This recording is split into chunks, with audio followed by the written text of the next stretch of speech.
നിങ്ങളെ കാലം കഴിഞ്ഞു, ഇനി ഞങ്ങളെ കാലാണ് എന്ന് തന്നെയാണ്.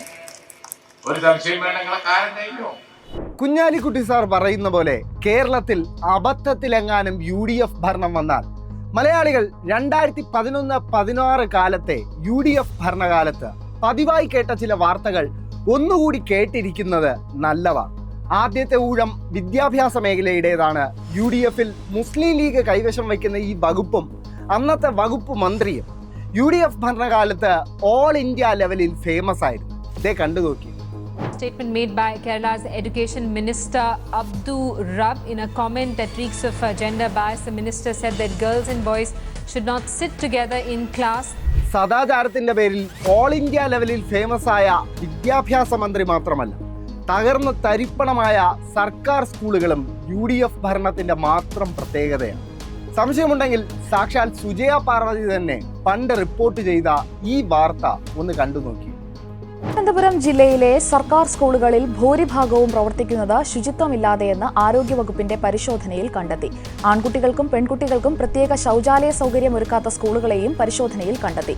ചെള്ളുകലർന്ന അരിയും പഴകിയ പച്ചക്കറികളും ഉപയോഗിച്ചാണ് പല സർക്കാർ സ്കൂളുകളിലും ഉച്ചഭക്ഷണം തയ്യാറാക്കുന്നത്. പാചകപ്പുരയിൽ ശുചിത്വമേ ഇല്ലാത്ത അവസ്ഥ. വാട്ടർ ടാങ്കിൽ മരം കിളിർത്തിട്ടും ആരും കണ്ടില്ല. പലയിടത്തും ടോയ്ലറ്റുകൾ എണ്ണത്തിൽ കുറവ്, ഉള്ളതിന് തന്നെ വൃത്തിയില്ല. ഈ അവസ്ഥയിൽ നിന്നാണ് 10 വർഷം കൊണ്ട് കേരളം ലോകത്തെ തന്നെ ഏറ്റവും മികച്ച പൊതുവിദ്യാഭ്യാസ രംഗം പടുത്തുയർത്തിയത്. ഇന്ന് കേരളത്തിലെ സർക്കാർ എയ്ഡഡ് സ്കൂളുകളിൽ 45,000-ലധികം സ്മാർട്ട് ക്ലാസ് റൂമുകളുണ്ട്. 99% സ്കൂൾ കെട്ടിടങ്ങളും കിഫ്ബി ഫണ്ട് ഉപയോഗിച്ച് പുതുക്കി പണിത് കഴിഞ്ഞു. ചില സർക്കാർ സ്കൂൾ കെട്ടിടങ്ങൾ കണ്ടാൽ ഇതൊക്കെ കേരളത്തിലെ എന്നല്ല ഇന്ത്യയിലെ ഒരു സർക്കാർ സ്കൂൾ തന്നെയാണോ എന്ന് തോന്നുന്ന വിധമാണ് മാറ്റം.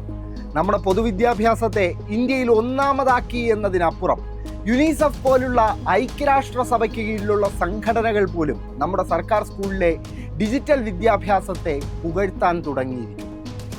എന്തിനേറെ പറയുന്നു, സ്കൂളുകളിലെ ഉച്ചഭക്ഷണം പോലും കഞ്ഞിയിൽ നിന്ന് ബിരിയാണി വരെയായി അപ്ഡേറ്റ് ആയി കഴിഞ്ഞു.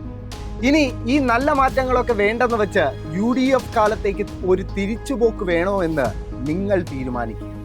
മറക്കരുത്, നഷ്ടപ്പെടുത്താൻ എളുപ്പമാണ്, നിലനിർത്താനാണ് പ്രയാസം.